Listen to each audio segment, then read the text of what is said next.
Hola a todos y bienvenidos al webinar de hoy. Soy Eva García, psicóloga en Jogrefetia Ediciones, y junto a Rebeca Sánchez, que está a los mandos del control técnico de la plataforma y de las redes sociales, somos las organizadoras y moderadoras de la sesión de hoy, que tendrá como máximo una duración de 1 hora.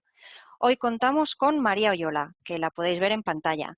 Es psicóloga en el departamento comercial de Jogrefetia Ediciones y, por tanto, pues asesora a profesionales acerca de la elección y uso de pruebas de evaluación en diferentes ámbitos, y también realiza actividades formativas en organismos públicos y privados. Y nos hablará hoy sobre los baremos, todo lo que pensamos que os puede ser útil para hacer un buen uso de ellos. Durante la sesión podéis utilizar el apartado de preguntas escritas y para aclarar pues, las dudas que os vayan a ir surgiendo, y desde el equipo organizador las iremos respondiendo y dejaremos para el final aquellas que sean más significativas para que las pueda responder directamente María. Y nada, recordaros lo de siempre, que tenemos un hashtag activo en las redes, que es webinartea, por si queréis comentar las dudas o lo que queráis comentar. Y ya está, así que María, pues te escuchamos. Muchísimas gracias, Eva. ¿Veis mi pantalla, verdad? ¿Veis la presentación? Sí, todo perfecto. Estupendo. Bueno, pues lo primero, quería daros las gracias a todos y a todas por conectaros en este espacio con nosotros, con la nueva webinar que hacemos en esta tarde, en la que vamos a hablaros acerca de baremos. Buenas tardes o buenos días, dependiendo del lugar desde el que hayáis conectado con nosotros. Y si os parece, voy a comenzar directamente mostrando los contenidos de la sesión del ratito que comparto con vosotros. En este espacio voy a hablaros de forma muy breve acerca de la diferencia entre un test y un pseudotest, y la importancia del baremo. De forma también muy resumida vamos a hablar de qué es un baremo, y después vamos a irnos a una parte un poquito más práctica en la que vamos a hablar acerca de cómo elegir el baremo adecuado, y voy a plantearos las dudas más frecuentes que suelen llegarnos a través del departamento comercial, ¿no? de todos vosotros. Por lo tanto, ya podréis intuir que esto no va a ser una clase de metodología, no es mi intención que lo sea, no soy metodóloga, no tengo la formación para ello.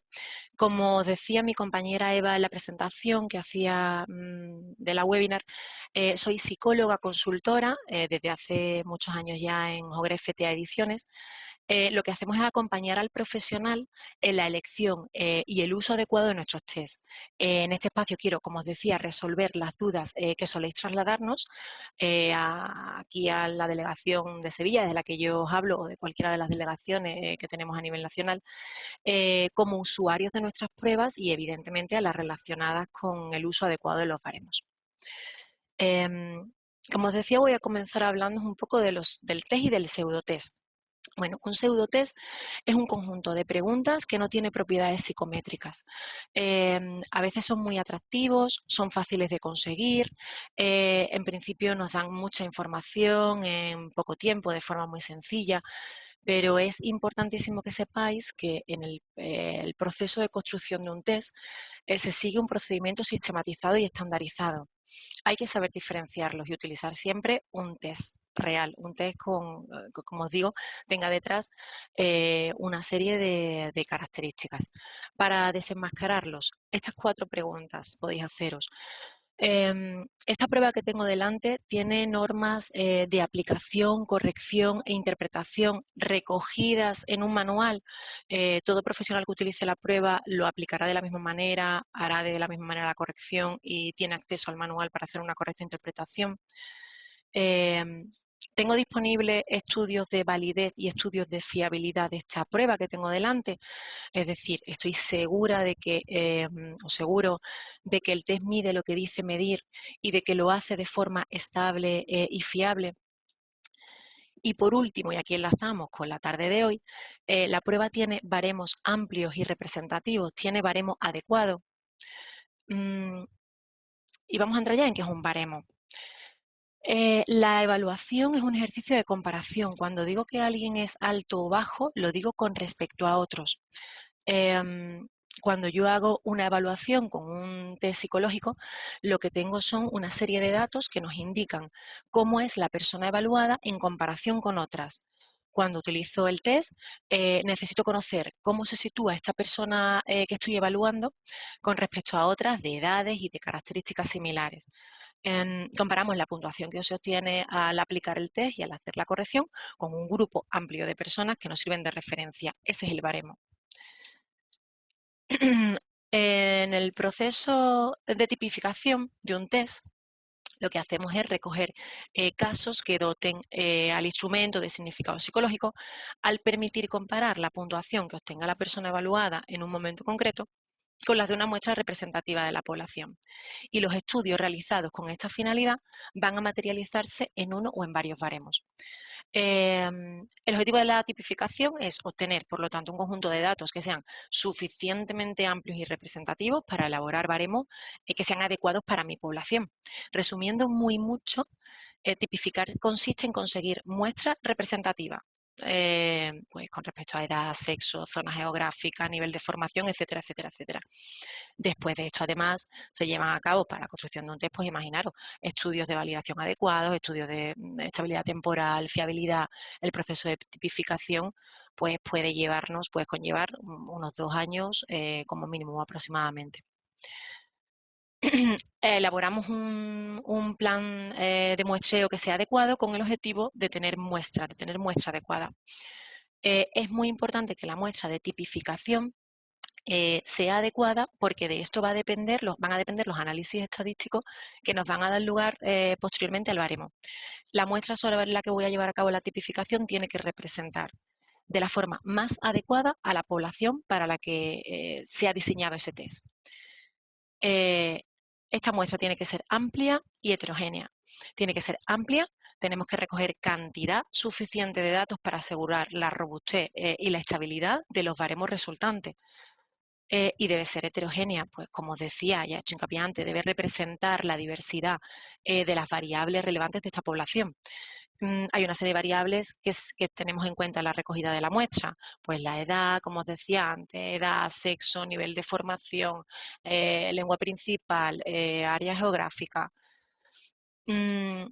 Todo esto, pues imaginaros, implica una serie de procesos, como pueden ser, resumiendo mucho, hacer una adecuada selección de aplicadores de diferentes zonas geográficas, hacer la formación, llevar a cabo la formación de estos aplicadores, hacer una primera recogida de datos, hacer una depuración de estos primeros datos que recogemos, eliminando los datos que no sean válidos, que sean muy extremos. Hacemos una serie de análisis estadísticos. Además de la muestra, es importante también el método o análisis que empleamos. Hacemos también análisis de diferencia entre los diferentes grupos poblacionales.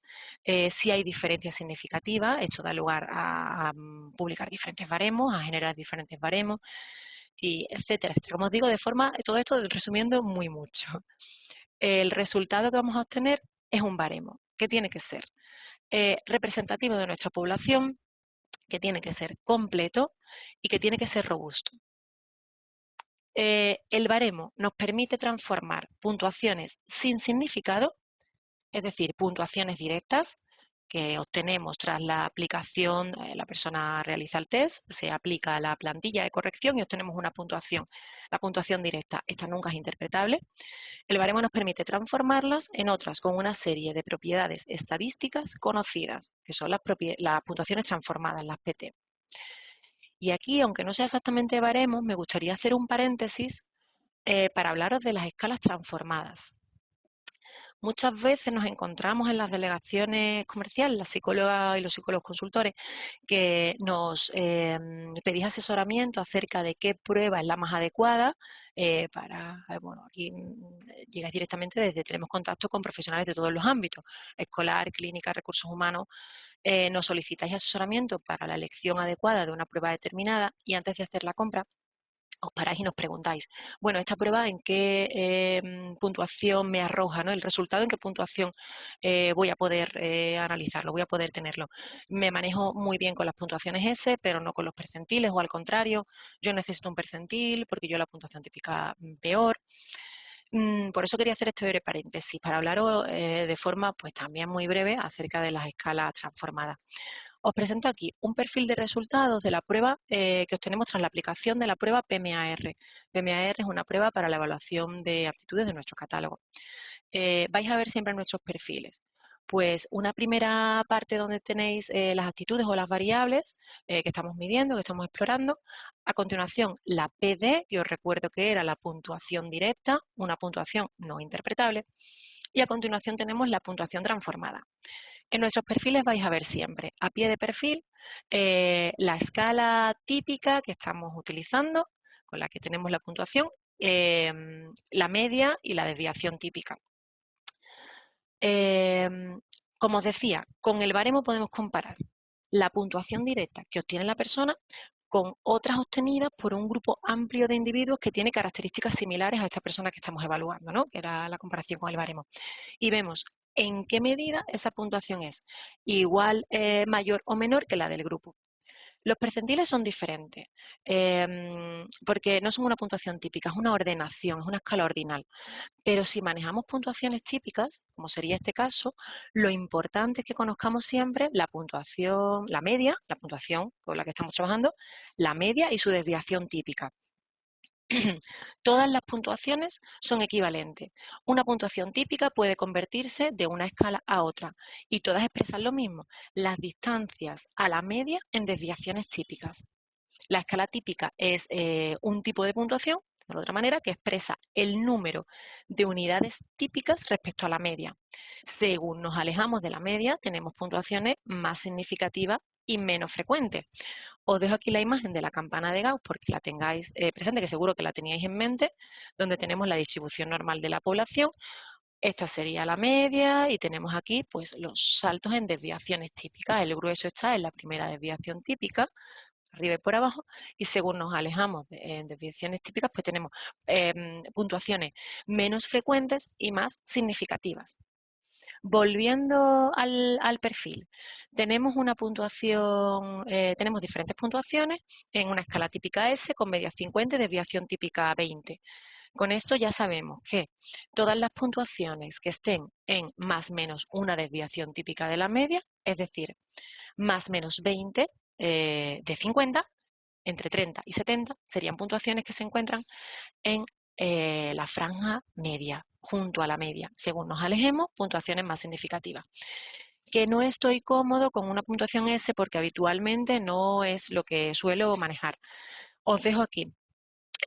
Os presento aquí una tabla de conversión, una tabla con la que simplemente localizo la puntuación S y veo a qué equivale en cualquier otra puntuación, en un percentil o en cualquier otra de las escalas típicas, una puntuación T, una puntuación CI, una puntuación de K-tipo, NA-tipo. Lo importante, como os decía, es que sepamos la media y la desviación típica de cada una de ellas. Dejo un PDF en la sección de documentos por si os es de utilidad que descargaros esta tabla, y además os invito a los que estáis cerca nuestro, los que estáis aquí en España, a que paséis por cualquiera de nuestras delegaciones. Nos encanta que paséis por aquí, poder ayudaros, asesoraros y atenderos. Estamos, bueno, pues en Sevilla, como sabéis, Sevilla, desde donde os hablo yo, Barcelona, Zaragoza, Bilbao y nuestra central en Madrid. Si pasáis por aquí, pues tenemos esta información en marcapáginas y, como os digo, encantados de atenderos. Que tengo la puntuación S y quiero pasarla a percentiles, pues igualmente una puntuación S de 70, que como os decía ya estaríamos en la primera desviación típica, equivale a un percentil de 84. Como os decía, se interpretan un poco diferente. El 84% de la población de personas de su mismo grupo van a presentar puntuaciones inferiores a esta, y una puntuación S de 90, hablamos de 2 desviaciones típicas, se corresponde a un percentil de 98. A la hora de interpretar, pues podéis estar más cómodos con una escala o con otra y podéis hacer las transformaciones. A partir de 2 desviaciones típicas, porque os hagáis una idea, solo tenemos al 2% de la población, solo el 2% de la población obtiene puntuaciones iguales o superiores, ¿vale? Volvemos a los baremos. Importantísimo cuando tenemos, por centrarnos de nuevo en baremos, cuando tenemos delante una prueba con la que vamos a hacer una evaluación, muy importante que tengamos claro que la prueba tiene baremos, cuenta con baremos actuales, actualizados, que sean representativos de mi población y a poder ser del país en el que estamos haciendo la evaluación. Baremos actualizados. La población realmente cambia. Hay cambios con el paso del tiempo en la población. Como ejemplo, dejo aquí una gráfica donde veis estudios realizados, bueno, los resultados tras un estudio de la Universidad de Cantabria acerca de la esperanza de vida, de cómo va aumentando con el paso de los años desde 1990 hasta el 2000. Hay un cambio real en la población. Os dejo a la derecha una tabla donde se recoge el efecto Flynn, la subida continua de las medidas de inteligencia en la población, por lo menos hasta hace unos años era así. Por poneros un ejemplo, si yo evalúo con una prueba de inteligencia que se descatalogó hace 10 años, el baremo igual tiene 20 años. Al usarla puedo hacer una sobreestimación de la inteligencia si comparo a esta persona que estoy evaluando ahora con un grupo de personas, con una muestra, que obtuvo puntuaciones medias más bajas. Es muy importante que el baremo, por lo tanto, siempre actualizado. El uso de las nuevas tecnologías sí que nos permite realizar actualizaciones de las muestras para mantenerlas vigentes o incluso para ampliar el número de baremos disponibles y los tamaños muestrales de los que ya tenemos publicados a los años siguientes tras la publicación de la obra. Estos baremos, como os decía, tienen que ser representativos, ya he hecho hincapié antes, pues representativos de nuestra población, en cuanto a sexo, zona geográfica, edad, etcétera, etcétera, etcétera, y del país en el que estamos haciendo la evaluación. Bueno, aquí os cuento, Jogrefe TA Ediciones siempre va a publicar las pruebas con baremos españoles. Intentamos también publicar baremos de países de habla hispana en los que apliquéis nuestras pruebas. Porque os hagáis una idea del esfuerzo que hacemos con respecto a esto, os presento aquí la diferencia de baremos publicados, baremos disponibles para Latinoamérica en 2013 con respecto a 2024, de 73 baremos de 17 test a 270 baremos de 71 pruebas. Porque os hagáis una idea del esfuerzo, como os digo, que hacemos para publicar baremos también para Latinoamérica. Y aquí nos vamos ya a la parte que quizás es un poco más práctica. ¿Cómo elijo el baremo adecuado? Bueno, pues lo importante a la hora de elegir el baremo es respondernos a la pregunta ¿cuál es el objetivo de mi evaluación? Os hago spoiler, va a ser siempre la respuesta. ¿Cuál es el objetivo de mi evaluación? ¿Por qué quiero evaluar? ¿Qué persigo o qué estoy intentando explorar? Os muestro aquí, porque lo veáis de forma gráfica, las puntuaciones transformadas utilizando dos baremos diferentes tras la aplicación de la prueba Competea. La prueba Competea es una prueba de nuestro catálogo para la evaluación de competencias. Tenéis los dos perfiles, como os digo, en la parte izquierda tenéis el perfil tras comparar con un baremo de cuerpos de seguridad y a la derecha comparando con el baremo de población general. El baremo de cuerpos de seguridad está formado por una muestra de unos 2.000 aspirantes a puestos de seguridad y de orden público. Por lo tanto, hablamos de un contexto competitivo. Y el general está formado por evaluados que responden en un contexto no competitivo y sin ningún tipo de incentivo. Fijaros en las diferencias en puntuaciones. A pie de perfil vais a encontraros siempre la escala típica en la que el test arroja la puntuación. Tenemos, por un lado, todas las variables que se están evaluando. A continuación, aquí las variables. A continuación, la puntuación directa, PD, que como os decía, no es interpretable en ningún caso. Y a continuación, en este caso, puntuaciones S, con media 50 y desviación típica 20. Como veis, hay mucha diferencia entre las puntuaciones que obtenemos aplicando el baremo general. Muchas de las puntuaciones pasan de la primera desviación típica, incluso hablamos de puntuaciones significativamente alejadas de la media. Sin embargo, si aplico el baremo de cuerpos de seguridad, las puntuaciones están prácticamente todas dentro de una franja media, dentro de puntuaciones lo que consideraríamos normal, ¿no? Ni superan ni son inferiores a la primera desviación típica. Con esto lo que quiero deciros es que es muy importante elegir el baremo adecuado para tomar las decisiones adecuadas. Toda la información acerca de la construcción de los baremos, de la muestra, por supuesto, acerca de todo lo demás, toda la información de la prueba, estudios de fiabilidad, validez, forma de aplicar, de corregir y de interpretar. Pero con respecto a baremos, tenéis toda la información en los manuales. O aprovecho para deciros también, como norma general, el general, valga la redundancia, suele ser el más adecuado. La publicamos con el baremo general. Es el idóneo en casi todos los casos. Y después publicamos una serie de baremos adicionales.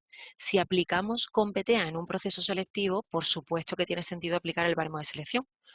En el resto de casos, pues ahí ya no, ahí aplicaríamos el general. Vamos ahora a ver aspectos concretos. Tengo una prueba en la que tengo baremo general y baremo diferenciado por sexo, varones y mujeres. ¿Cuál es el más adecuado? Pues ya os lo decía antes, depende del objetivo de nuestra evaluación.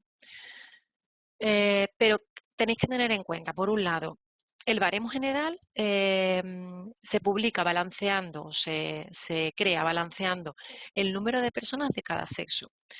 Después, el baremo general suele ser más robusto, suele estar construido a partir de una muestra relativamente más amplia. El baremo por sexos diferenciado, varones y mujeres, tiene unas muestras un poco más reducidas. Como regla general, sí que os diríamos que preferiblemente se aplique el baremo de población general de ambos sexos. De esta forma no enmascaramos capacidades o problemas más relevantes en un sexo o en otro. Hay diferencias estadísticamente significativas en variables como sociabilidad, dominancia, agresividad. Entonces, de esta manera no lo enmascaramos. En la práctica clínica, pues sí que puede tener sentido utilizar un baremo diferenciado por sexo. Pues puedo tener a una mujer y quiero comparar con el baremo de mujeres, o al contrario. En el resto es más difícil, lo habitual es el general. Si estoy hablando de un proceso selectivo, pues siempre el general de ambos sexos. Si estoy ante una prueba de carácter más clínico, donde tengo el baremo de población general y el baremo de población clínica, ¿cuál aplico? Pues lo mismo, va a depender del objetivo de mi evaluación. Pero os digo, si aplico el baremo general, voy a saber el nivel que muestra esta persona que estoy evaluando en una o en unas determinadas variables y veo si este es superior, inferior o igual al esperable en la población general. Me respondo a preguntas como: ¿el nivel en esta variable es superior a lo esperable en población general y puede ser indicativo de problemas? Si aplico, sin embargo, el baremo de población clínica, veo el nivel que muestra el evaluado en esa variable, comparando, en este caso, con un grupo poblacional que ya presenta diferentes tipos de problemas. Me respondo a preguntas como: ¿el nivel de problemas que muestra esta persona en esta variable es similar al que presentan otras personas con problemas? Como os decía, el objetivo es diferente.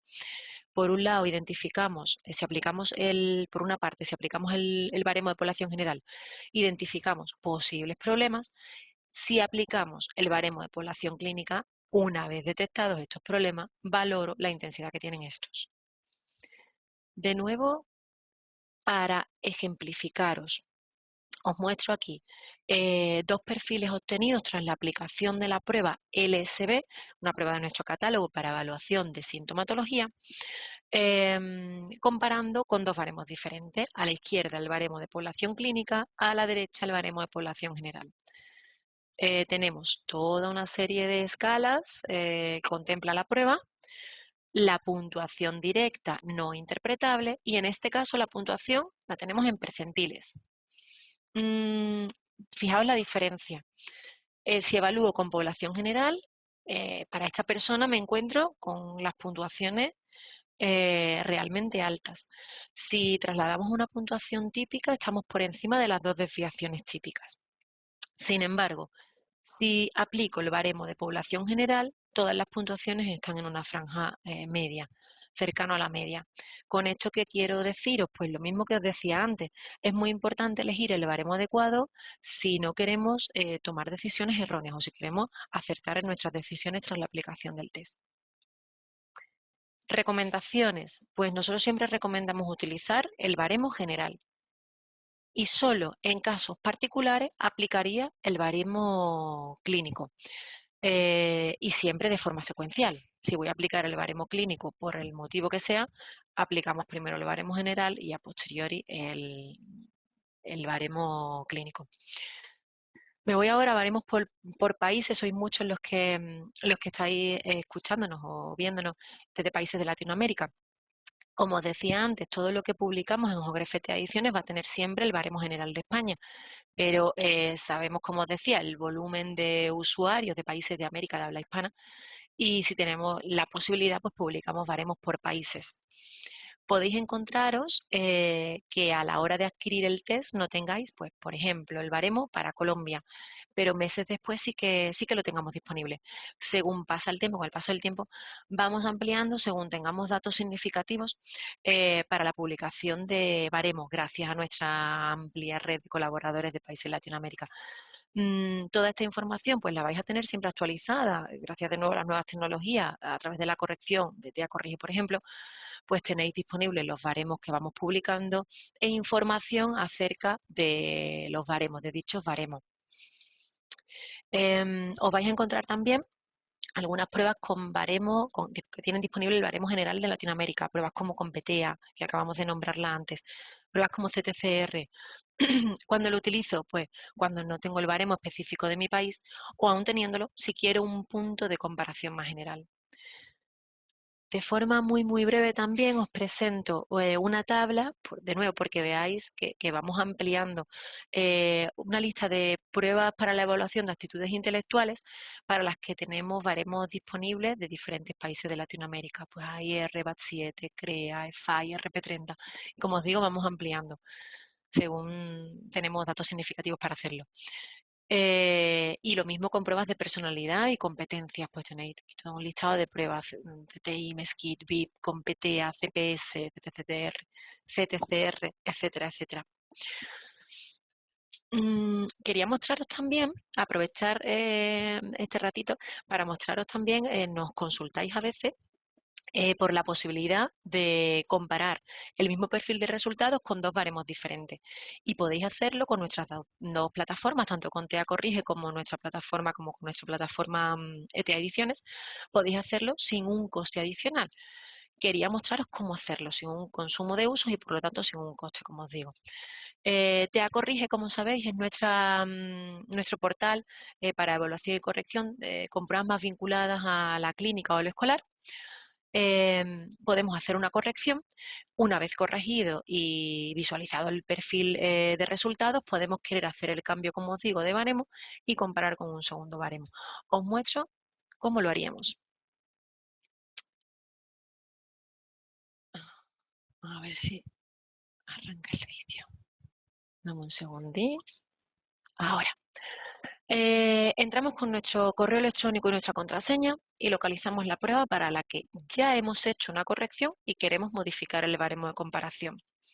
Localizamos el ID de la persona que, como os digo, ya hemos evaluado. Si clicásemos aquí en este espacio que veis, tendríamos de nuevo el perfil de resultados y si clicamos en esta otra parte, vemos las respuestas que había dado la persona y el baremo aplicado. Tenemos, bueno, primero toda la serie de datos sociodemográficos que nos ayudan también en la recogida de datos. A continuación nos aparece el aviso de que si no modifico puntuaciones no se consume uso adicional. Si solo modifico el baremo no hago un consumo de usos. Tengo todas las puntuaciones.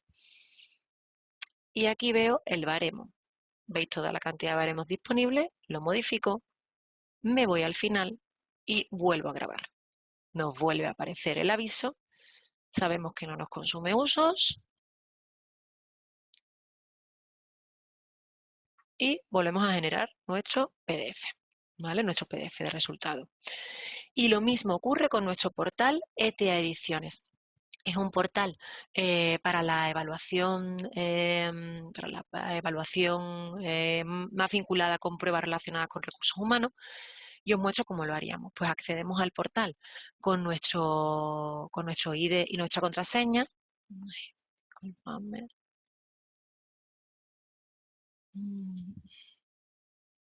Este vídeo.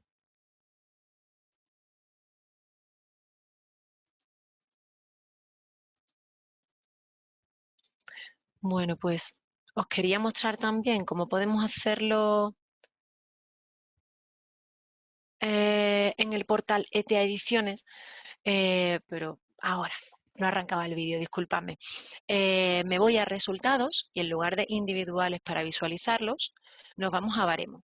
En este apartado podemos modificar el baremo. Localizo la prueba para la que quiero hacer el cambio. Baremo anterior, baremo nuevo, cambio el baremo. En este caso lo estamos haciendo con Competea, de la que hablábamos antes. Veis también la cantidad de baremos disponibles, el ID de la persona a la que he evaluado y le damos a cambiar. Nos aparecerá un mensaje cuando, ahí lo tenemos, cuando la operación se ha realizado.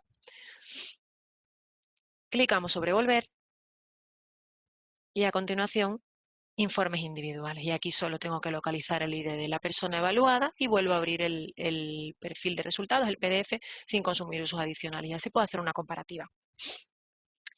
Y aquí en esta última parte he recogido, como os decía, soy psicóloga consultora en el departamento comercial, he recogido las preguntas que más frecuentemente nos hacéis llegar, desde, como os decía antes, desde ámbitos del ámbito escolar, recursos humanos o la clínica. Son las preguntas que más frecuentemente nos trasladáis. Empiezo con dos vinculadas al área escolar. ¿Seguro que mi alumno no llega al nivel de su edad? ¿Utiliza un baremo de una edad inferior? Pues bueno, pues la respuesta sería que no, nunca debemos hacer esto. Si evalúo, por ejemplo, a un niño de 9 años, para el que estoy segura de que está bastante por debajo de la media de su grupo, y elijo el baremo de 7 años, por ejemplo, con estos resultados, ¿qué puedo interpretar? Pues si está en la media, esto no me dice mucho, sí que quizá que está por debajo de su grupo poblacional. Pero si tiene puntuaciones superiores, bueno, pues tiene lógica porque aplico con niños 2 años por debajo. Si las tiene inferiores, ¿hasta qué punto estas diferencias con su grupo, el de 9 años, son significativas? Vamos a comparar siempre con la edad del niño o la niña que estoy evaluando y veré cómo de significativas son esas diferencias con respecto a su grupo. Al hilo de esto, también a ámbito escolar, estoy utilizando una prueba que me ofrecen los baremos por curso. Si el niño al que evalúo ha repetido, selecciono el baremo del curso actual o el que debería estar cursando por su edad. Bueno, pues si estamos en una aplicación colectiva, sin duda aplico el baremo por curso, el baremo de su curso. Pero si la evaluación es individual, y tenemos, lo primero, consultar si la prueba tiene disponible el baremo por edad, el de la edad de mi alumno o de mi alumna. Si solo tengo baremos por curso, aquí sí que puede tener sentido elegir el curso donde debería estar por la edad, ¿vale? Sería su grupo de referencia. Cambiando ahora a recursos humanos, a un proceso selectivo, donde tengo hombres y mujeres. ¿Utilizo el baremo general o el diferenciado por sexos? Bueno, pues la recomendación, como ya os adelanté antes, es que utilicemos siempre el baremo general.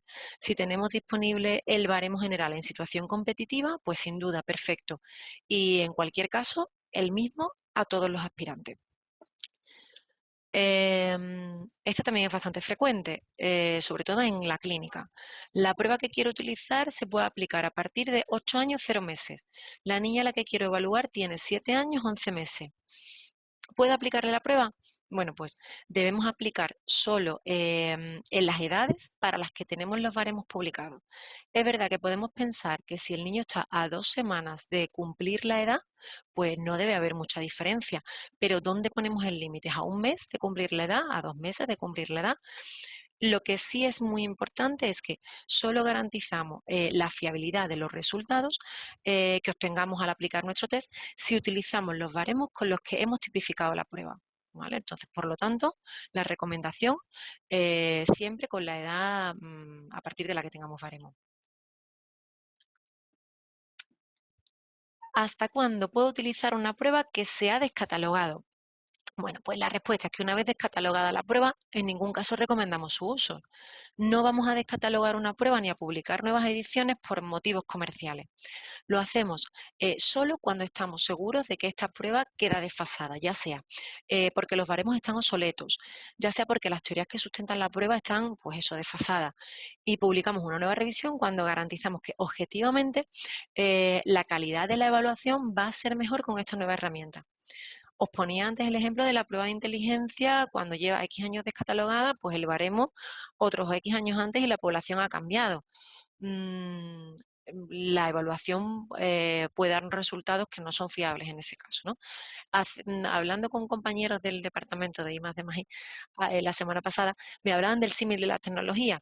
Podemos ver que un ordenador de hace 20 años está en perfectas condiciones, pero cuando utilizo el de hace 20 años y utilizo el actual, pues sí que hay diferencias reales. Lo mismo nos ocurriría. ¿Dónde puedo consultar pruebas con baremos para Latinoamérica? Aquí me voy ya de nuevo a daros información a los que nos estáis escuchando y viendo desde países de Latinoamérica. En nuestro catálogo, a ver si este vídeo, este sí, entre www.teaediciones.com, servicios, baremos latinoamericanos. En este apartado de nuestra página web podemos localizar el país desde el que estamos haciendo la evaluación. Por ejemplo, Colombia.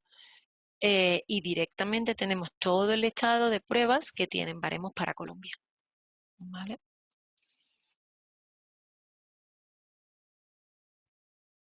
Y la última, si no existe el baremo de mi país, ¿utilizo el baremo de España o el de un país cercano? Me refiero evidentemente de nuevo a países de Latinoamérica. El orden sería, primero, utilizo el baremo de mi país si está disponible. Si no lo está, pues la prueba tiene el baremo general de Latinoamérica. Si tampoco está disponible, entonces ya sí nos vamos al baremo de España. En cualquier caso, es cierto que al final es el profesional el que toma la decisión. Además, no solo para esto, en cualquiera de las decisiones de las que hemos estado hablando durante toda la sesión, al final sois vosotros como profesionales los que con la información del manual y con el objetivo de mi evaluación o con las características de mi evaluación, el que voy a elegir el baremo. En Latinoamérica ocurre que hay países que realmente son muy parecidos en cuanto a cultura, en cuanto a historia, pues podemos decidir aplicar un baremo de un país vecino, si así lo consideramos oportuno. Además, recordad siempre el tema del cambio de baremos para comparaciones posteriores, como os mostraba con las dos plataformas. Y yo hasta aquí termino mi presentación. Muchísimas gracias a todos por vuestra atención. Dejo la dirección de correo electrónica y nuestro teléfono y, por supuesto, pues a mí o cualquiera de las compañeras de cualquiera de nuestras delegaciones, encantados de resolver cualquier duda que tengáis acerca de la elección o del uso de baremos. Perfecto, pues lo dejamos aquí, María. El marcapáginas que has dicho antes os lo mandaremos por correo electrónico, que algunas personas parece que tienen algún Lo problemita pueden descargar. con descargar, pero os lo mandaremos por correo. Y si alguna pregunta se me ha saltado y no ha quedado respondida, pues también os la respondemos al correo en los próximos días. Así que lo dejamos aquí. Muchas gracias a todos y a ti, María. Muchas gracias a vosotros.